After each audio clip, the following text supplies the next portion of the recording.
Okay. Is that better? Yeah, that sounds good. Yeah. All right. So what have we got here? So this is Julian Knab on Elves versus Bob Huang on Grixis Shadow. Yep, that's what we got here. So what are your thoughts on this? Well, I'd be tempted if I were Bob to keep the hand. I think, he only has one copy of Temur Battle Rage, and Elves is really good at throwing up blockers. So, I'd be tempted to keep this hand just on the back of that, since it's a one of. Julian's hand, not so good. It's got 1 mana elf, it's got his combo pieces, it's got a cradle, but not much else going on. And Bob's deck is pretty fast. So I think if I were Bob, I like that hand. If I'm Julian, I'd throw it back. How about you? Yeah, I think I agree with you. Bob has a cheap disruption and lightning bolt for early creature. He's got a Temur Battle Rage, which, as you said, is great against chump blockers, and got a little bit of a daze to go there. And he's got a brainstorm to fix his hand if he doesn't like any of those pieces. And I also agree that on the other side, 4 lands, a glimpse, and only one mana creature is not really where you want to be. Yeah, because if that Desperate Shaman gets removed, then you're really staring at a lot of nothing. So I think I agree with you. I would probably ship it back if I was Julian. So it'll be interesting to see what they both do. Just like thinking a little bit more about this matchup, which side do you like? In the abstract, I think I like Julian. He basically can win at all stages of the game. I think for Bob, the window's going to close pretty fast no matter what. So Julian actually decided to keep that hand, and unfortunately he drew a Craterhoof Behemoth right off the bat. Looks like he's going to need some help from the top of his deck. Yeah, so now this is what we're talking about, where the Lightning Bolt gets the first Deathstrike Shaman, and he has Julian now has a hand that doesn't really do much. I guess if you draw another 1 mana creature, then the Glimpse could have gone on a Glimpse Chain next turn, so I guess I can see the reasoning there. Did seem like a little bit of a gamble. See how it pays off, but I think I also agree with you in terms of which side of this matchup I'd like to be on. Death Shadow, although it can get really big really quickly, I think that Elves has a lot of ground blockers, and since it doesn't have Trample normally, you can just kind of throw dorks in the way and stop that damage from getting through. Yeah, so I think Bob has that wombo combo of Daze and Steam Vents. It's going to turn on his Death Shadow a little bit faster than he might otherwise, which is it's good for him. It looks like he's thinking about brainstorming or casting the Swift Spear, since there's a chance he won't be able to cast it if he brainstorms with the Steam Vents. And I guess he doesn't really want to play the blue-black Underground Sea to brainstorm there, because then he gives up the possibility of hitting a Wasteland or a fetch. So I might be tempted to just play the Swift Spear attack and pass.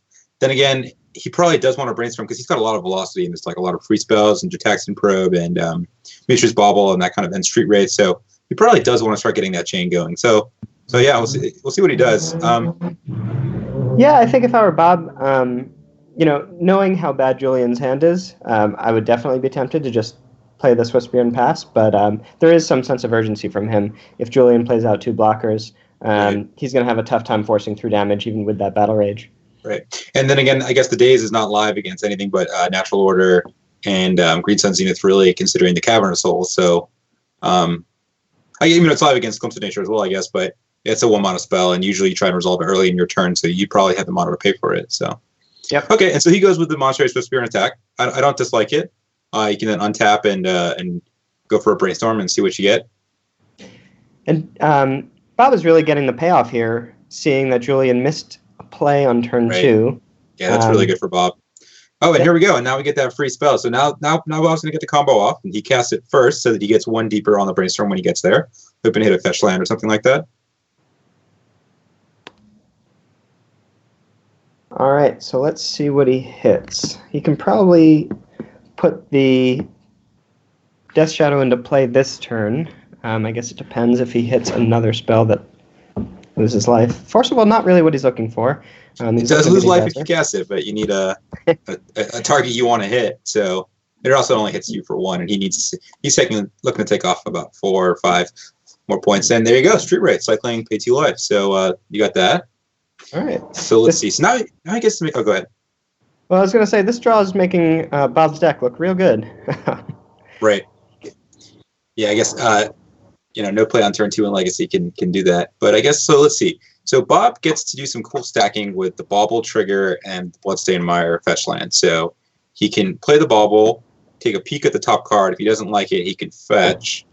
And this is obviously after resolving the Brainstorm, so I guess he'll know what's on top then. But it does give you a lot of information, and that can actually give you a lot of percentages on certain things. So one of the big things that came up in the other game was Delver. So if you have a Delver on the battlefield and Bob casts a Mishra's Bauble, he can then stack the next trigger on the upkeep for the draw or the flip for Delver and try and use it to get an edge. And if it's not an instant or sorcery, use the Bauble draw trigger first and then take the next card down. Nice. Okay, a little surprised that Bob shuffled away the Temur Battle Rage. I guess he has a different plan in mind than I do. I'm guessing he's confident that he'll be able to deal 19 without the help of the trample damage. Yeah, I think that since there was no play on this turn for Julian, that means he doesn't have a turn or 1 mana or 2 mana elf. And so I guess he is confident that he'll just be able to get there like that. And it's not the most efficient spell in terms of mana, but he's got 3 mana now, so he could cast it. So yeah, I'm a little bit surprised at that, but I also understand the appeal of having Daze plus Force up here. Yep, totally. So EOT fetches Dryad Arbor makes a lot of sense. Julian has a Grass Cradle in his hand, and Dryad Arbor comes in with Summoning Sickness as it is a creature. And so now he goes to untap, and he's got some options here. So he could go for try and see if he can get a Glimpse Chain going with that's what he goes for. Yep. So if I were Julian, I'd be getting a little bit nervous that my life is getting low. And he started with a Symbiote, so he could do some things if he draws a couple elves in a row. Unfortunately, he bricked there. So I guess now let's see. So he's just gonna have to pass here, I think. And he doesn't have any elves, so he can't chump block with that. But Wirewood Symbiote will make a great ground blocker for these ground pounders in Swift Spear and Death Shadow if he gets another elf going here, or if he gets an elf going at all.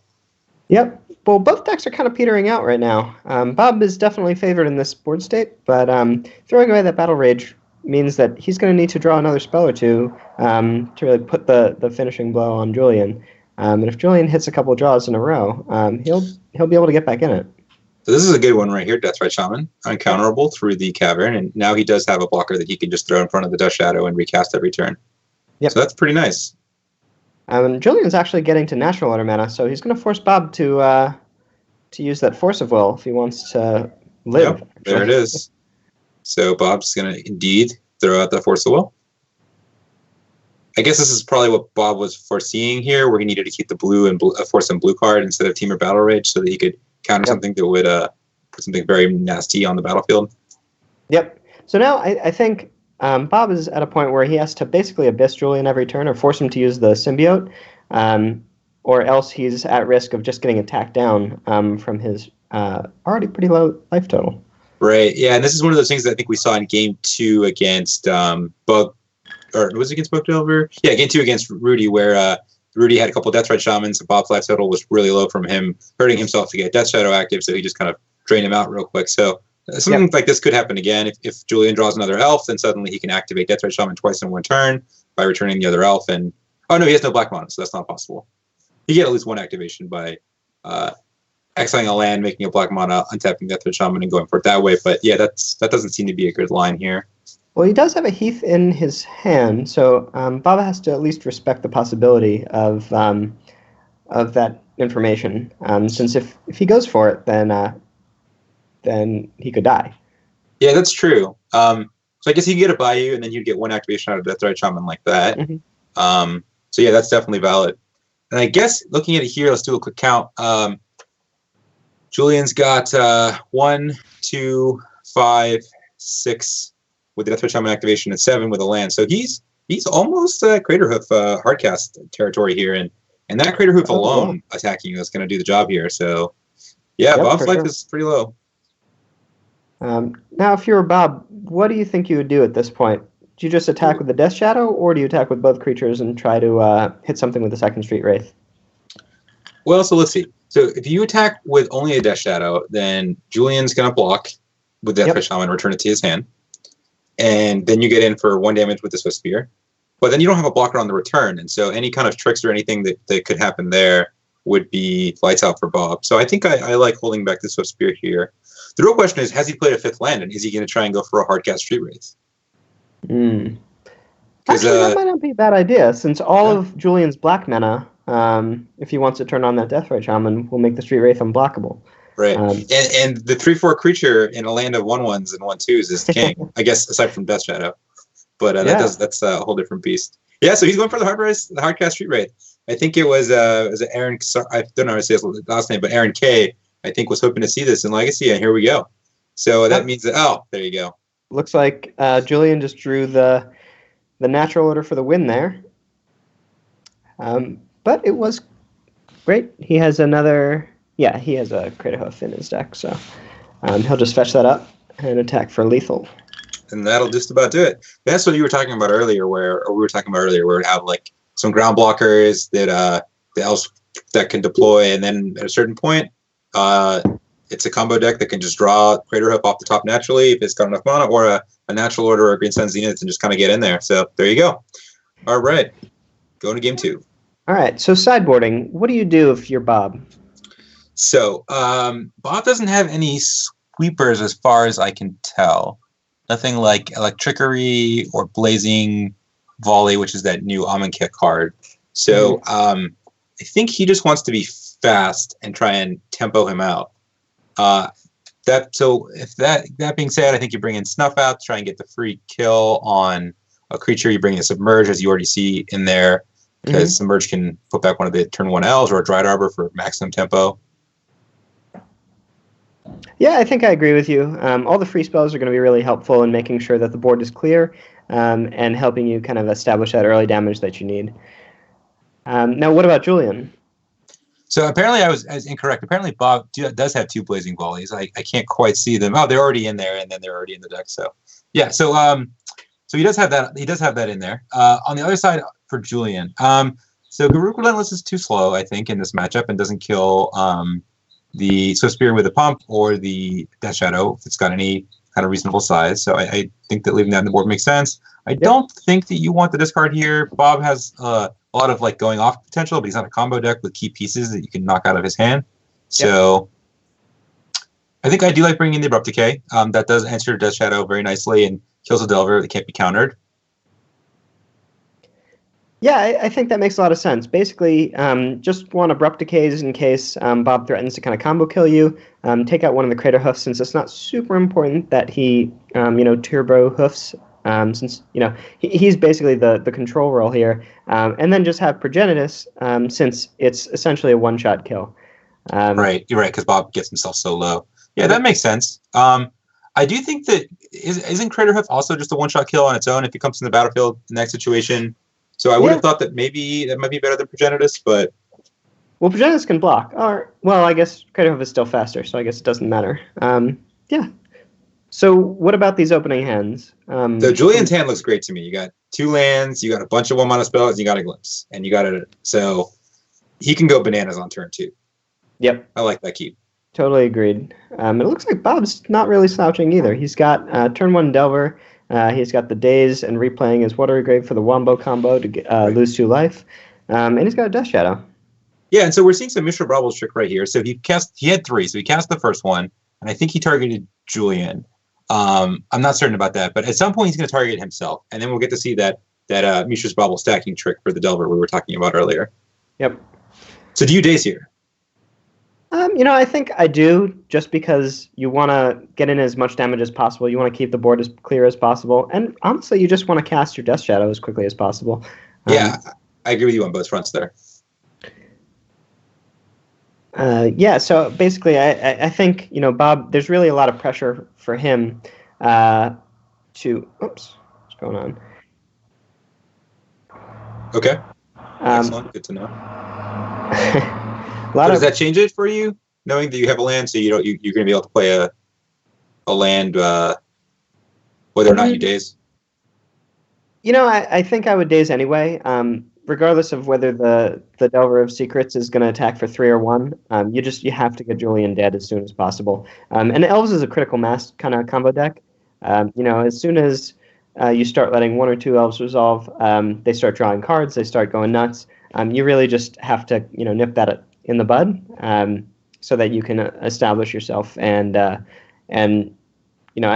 least put some lethal damage on the board. Yeah, I think that makes a lot of sense. Keeping the board clear, stopping it from reaching critical mass makes sense. And then also, as we saw in some previous games, that is a 2/2 for 1. And if you have a lot of green spells, it's untapping every turn. And with the damage that Bob does to himself, 2 damage every turn coming in, it adds up. Yeah, for sure. And yeah, we get to see that very sweet art on the Glimpse of Nature with the Ancestral Recall with some trees. Yeah, big fan. All right, so what does Bob do here? I guess he just plays the second Delver probably, and dazes the second elf Julian plays. Yeah, so I think that he's going to find himself in the second elf on the second turn.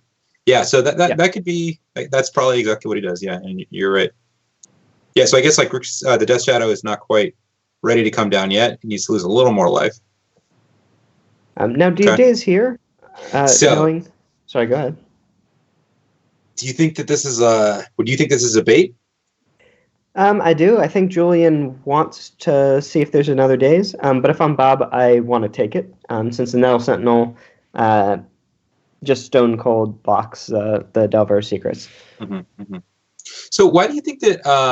I guess Julian's going for an EOT Dryad Arbor here. But do you think do you like that play over the Symbiote or the Heritage Druid?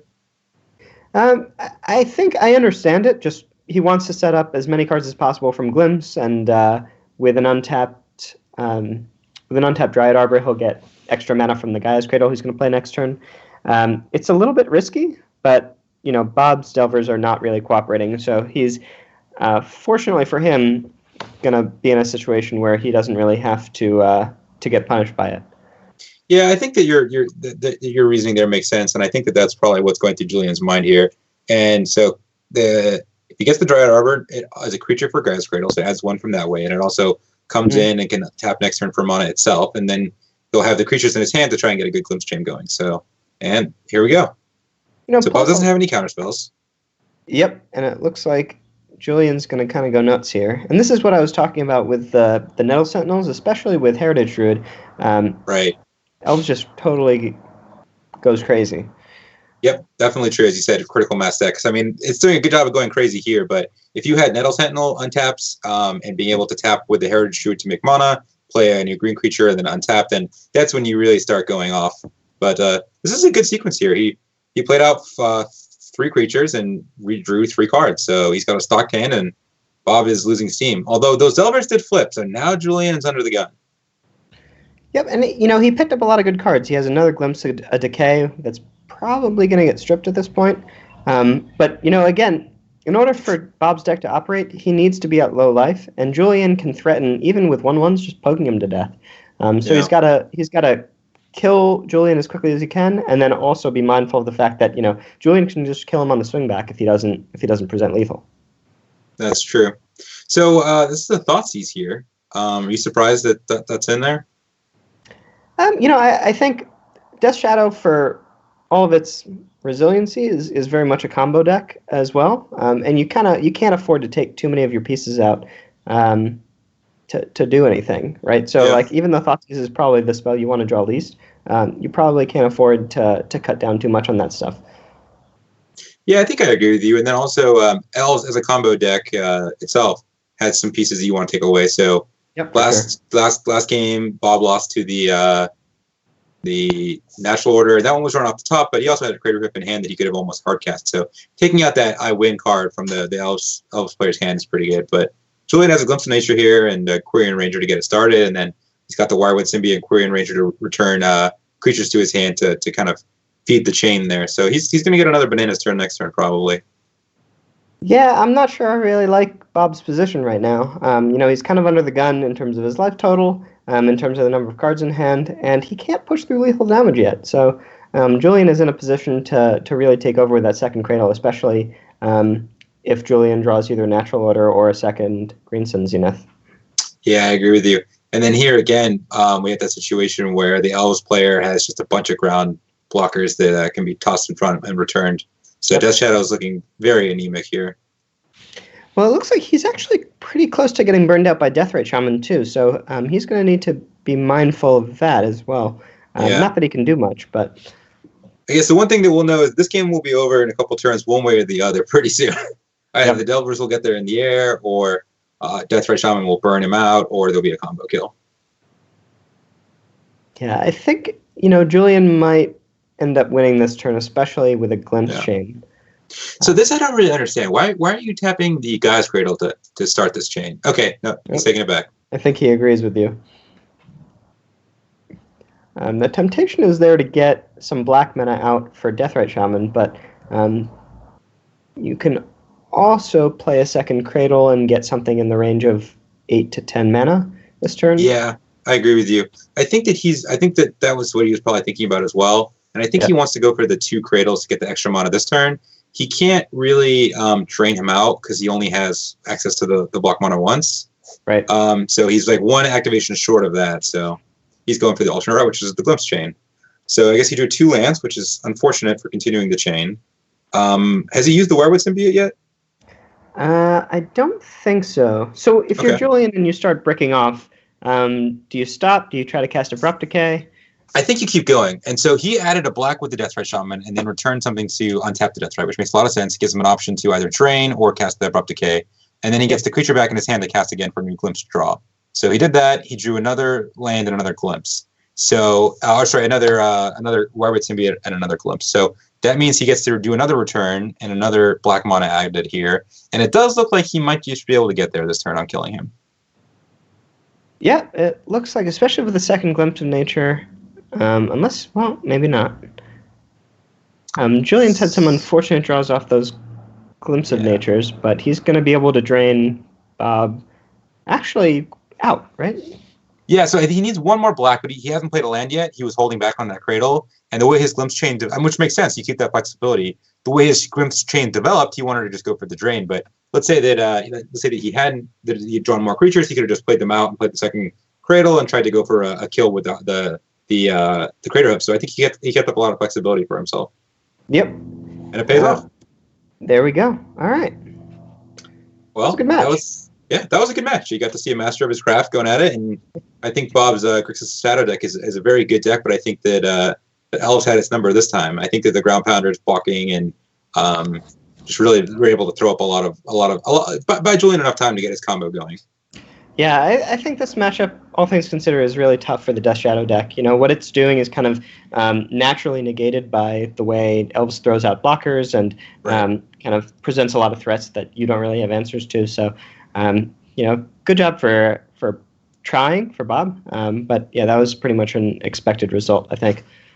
Yeah, I think that was expected, and so I was helping Bob test the Grixis Shadow deck before the event, before he submitted it, and I remember telling him after the postings got paired, or the pairings got posted, or the group got posted, that I thought he was going to have a good games against Bug Delver and against Monolith Dredge, and then he'd probably lose to Julian, and that was my prediction. And let's see, so one more match for Bob, and we'll see if that plays out. But okay, am I staying on for this? So yeah, I think that we're gonna get another match primed up here, and I think that I don't know if you're staying on, but probably. I'm going to be dropping off, so thanks, everyone. And there'll be one more match here. So, Sam, take it away. All right.